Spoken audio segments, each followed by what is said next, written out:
I'm here with WPTV News Channel 5 political analyst Brian Crowley, and on this Florida primary night, Brian, as we get late into the evening, any top of mind thoughts, any real surprises here? I haven't seen any. Yes, so far tonight, there have been no, explosive surprises. Much of the election has gone as expected in the various races. There's one congressional race in the middle of the state with incumbent Ross Spano, who is in a very, very tight race. He's a little bit behind now. He's had some controversy in his district. So there's a couple of episodes like that around the state. Locally, there's been nothing really explosive that's happened. We've had a county commission race where a longtime former county commissioner, Karen Marcus, lost handily to a Palm Beach Gardens city councilwoman and former mayor. I think she's currently vice mayor. So I think people thought that Karen Marcus would do a lot better than she did, but I'm finding it's a little bit harder for former incumbents to come back some years later, and we certainly learned that with Herb Schlossberg tonight when he lost handily in his race after spending $1.5 million he lost. So it's not a night full of a lot of surprises, but I think that the trend is that we may find out we've had lower voter turnout tonight than we expected. And does that portend anything necessarily for November, or is it just people are waiting to get revved up for November? Yeah, I would say that most of the primary elections haven't been that fascinating. Also, there's no statewide primary elections. There's nobody running for governor or U.S. senator, which usually tends to stir things up a lot more. So in the great scheme of things, it's a relatively quiet primary night. I think the general election, I think the turnout's going to be huge. One of the races, Wendy Sartori-Link, appointed to the job, winning, won that one. She's gonna, like all election supervisors, going to have her hands full come this fall. And in some ways, I think the supervisors of elections will be as much on center stage as the candidates themselves, all over the state and the country. Well, while she had a little practice in the municipal elections in March, she's had a lot of practice tonight with more races, more, from the federal, state, and local level. And I think that for somebody who's new to the office, who had never had anything to do with this kind of work before, she was a private attorney, she's probably very grateful that things so far, as we know, have gone pretty smoothly tonight, and that may bode well for the general election.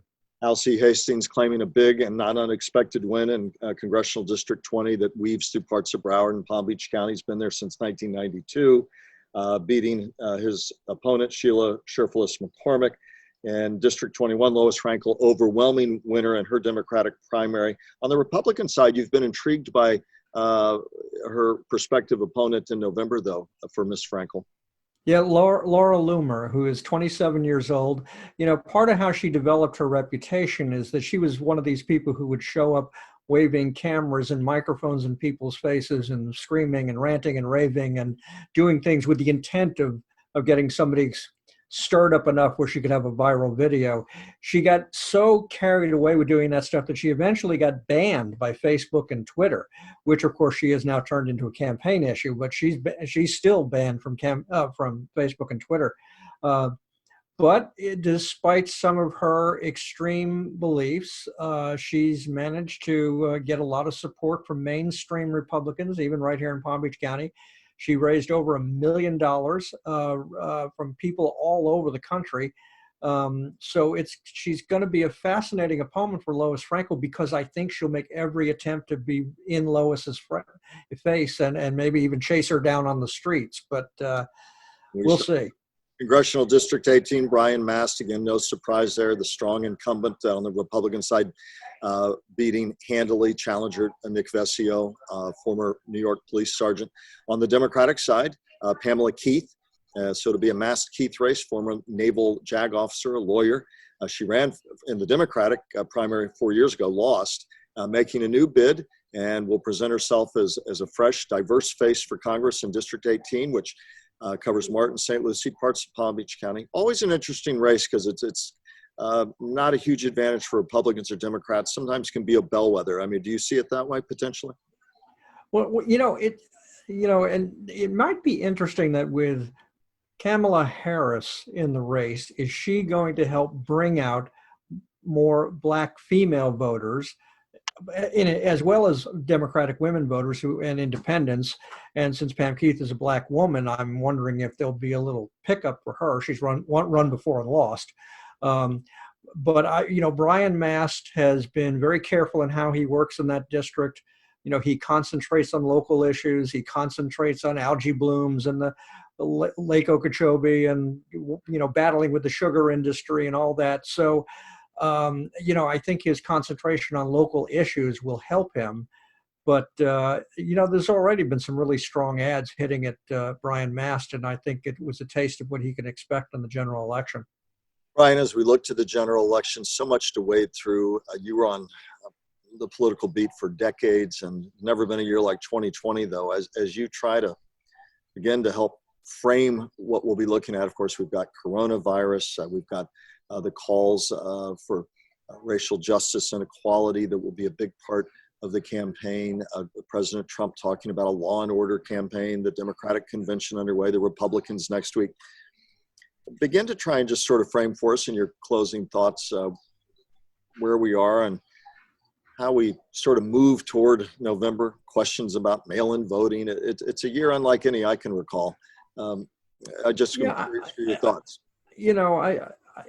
There's certainly been times when the electorate has been angry, right?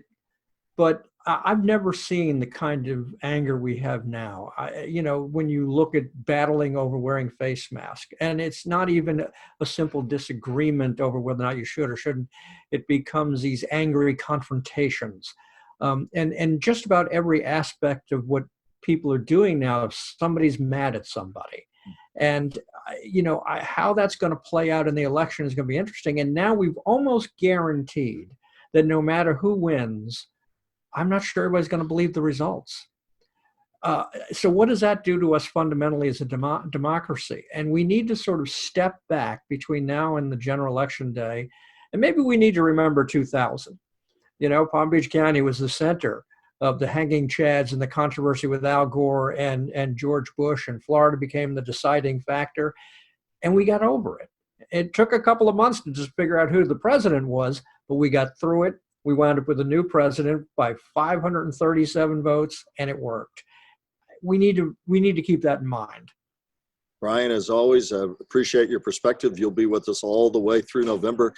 Hopefully get you back in studio one of these days. I'd sure like to see my old buddy in person. But either way, whether it's on Zoom or here, your expertise is always valued and appreciated. We'll continue to have results for all of you at home, on air and online on this Florida primary night, and then all eyes pointing toward the rest of the Democratic National Convention, to be followed by the Republican National Convention, and then on to November. Brian, as always, good to have you aboard. Thank you, sir. Take care, everyone, and a good night to you.